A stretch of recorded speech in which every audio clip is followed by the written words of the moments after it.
ওয়ালাইকুম রহমতুল্লাহি ওয়া বারাকাতুহু। মহান আল্লাহ তার অতুলনীয় সৃষ্টি কুশলতায় মহাবিশ্ব সৃষ্টি করেছেন, আর সেই সৃষ্টির অন্যতম কুশলতা হলো পৃথিবী। কোরআনের বর্ণনায়ও স্থান পেয়েছে পৃথিবীর প্রাকৃতিক সৌন্দর্যের সমাহার ও বৈচিত্র্য। পৃথিবীকে যে উপাদানগুলো দিয়ে সাজিয়েছেন তার মধ্যে একটি হলো নদ নদী।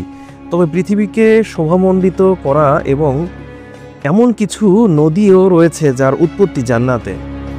সহিহ মুসলিম শরীফের হাদিসে 4টি নদীকে জান্নাতের সঙ্গে সম্পৃক্ত বলে বর্ণনা করা হয়েছে। রাসূল সাল্লাল্লাহু আলাইহি সাল্লাম বলেছেন, পৃথিবীতে এমন 4টি নদী প্রবাহিত হয়েছে যেগুলো জান্নাতের নদীগুলোর অন্তর্ভুক্ত। এ নদীগুলো শুধু ভৌগোলিকভাবে গুরুত্বপূর্ণ নয়, বরং তাদের ঐতিহাসিক ও আধ্যাত্মিক তাৎপর্য ইসলামের ঐতিহ্যকে আরও বৃদ্ধি করেছে।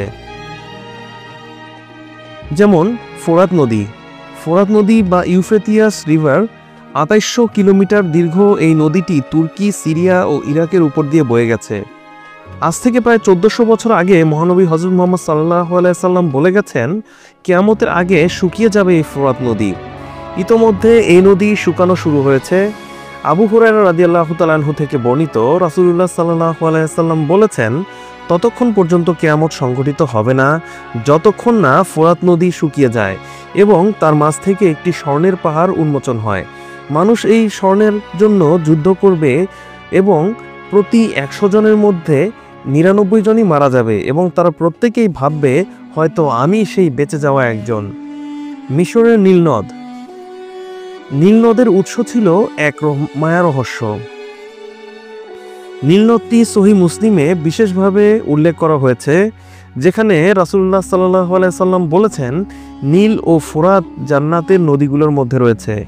নীল নদ ইসলামের ঐতিহ্যের সঙ্গে সবচেয়ে বিখ্যাত সংযোগ হলো নবী মুসা আলাইহিস সালামের গল্প। মুসা আলাইহিস সালামের মা ফেরাউনের আদেশ থেকে মুসা আলাইহিস সালামকে রক্ষা করার আশায় একটি ঝুড়িতে রেখে নীল নদীতে ভাসিয়ে দেন, যা অবশেষে ফেরাউনের পরিবারের কাছে পৌঁছে যায়। মুসা আলাইহিস সালামের নবী হওয়ার যাত্রা শুরু হয় সেখান থেকেই।